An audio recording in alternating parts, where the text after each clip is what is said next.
एक परिवार में सास ससुर और उसकी एक बहू रहते थे। बहू का नाम था गीता। गीता के 5 बच्चे थे जो उसकी सास ने बहुत उनको सताया करती थी। उनकी सास उनको इतना सताती थी कि उनको अपने घर से ही निकाल दिया।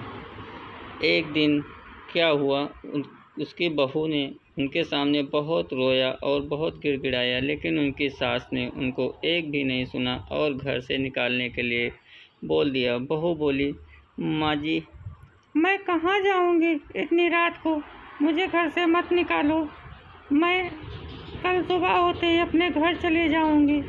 लेकिन उनकी बात एक भी ना सुनी। ससुर ने उनको अपने घर से धक्के मार के बाहर निकाल दिया। फिर बहू जो थी अपने 5 बच्चों को लेके वहाँ से चली गई। गीता रात भर लेके उनको रास्ते में भटकती रही। गीता के समझ में कुछ नहीं आ रहा था कि मैं अपने बच्चों को लेके कहाँ जाऊँ। इसी तरह बच्चे बोले, माँ, मुझे भूख लगी है, कुछ खाना दिलाओ ना।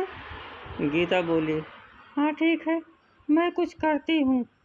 गीता चली गई बच्चों के लिए कुछ भोजन का व्यवस्था करने। लेकिन रास्ते में एक लड़का मिला।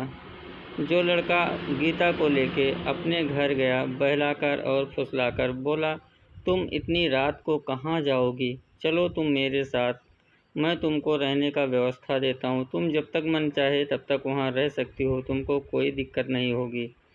लड़का वहाँ से गीता को और 5 बच्चों को लेके चला जाता है अपने साथ, और ले जाके वो अपने दादी से मिलाता है। बोलता है, दादी लो, मैं इनको लेके आया हूँ, अब इनको तुम अपनी शरण में रखो। ये जब तक चाहें तब तक यहाँ रह सकती हैं, इनको यहाँ पे कोई दिक्कत नहीं होनी चाहिए। दादी बोली, हाँ ठीक है, जब तक चाहे तब तक रह सकती हो बेटी, कोई दिक्कत नहीं।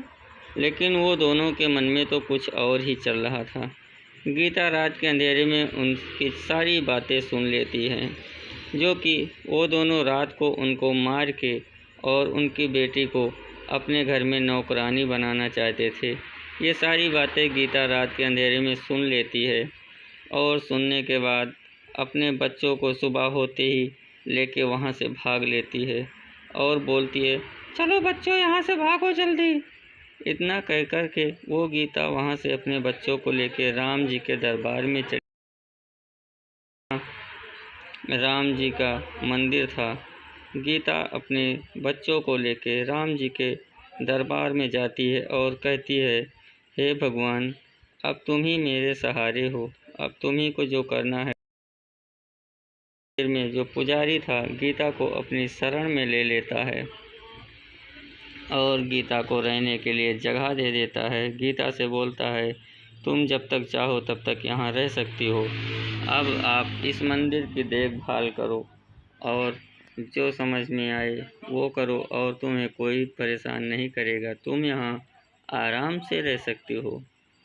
पुजारी उनको समझाता रहा और उस मंदिर में उनको रहने की शरण दे दिया।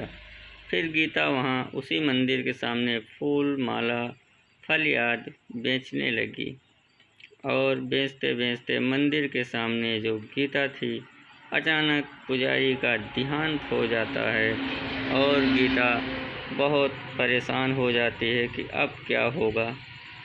फिर राम जी की कृपा से गीता की 5 बेटियों की शादी हो जाती है और गीता बिल्कुल टेंशन मुक्त हो जाती है और कहती, वाह राम जी, अगर आप ना होते तो हम कहाँ जाते।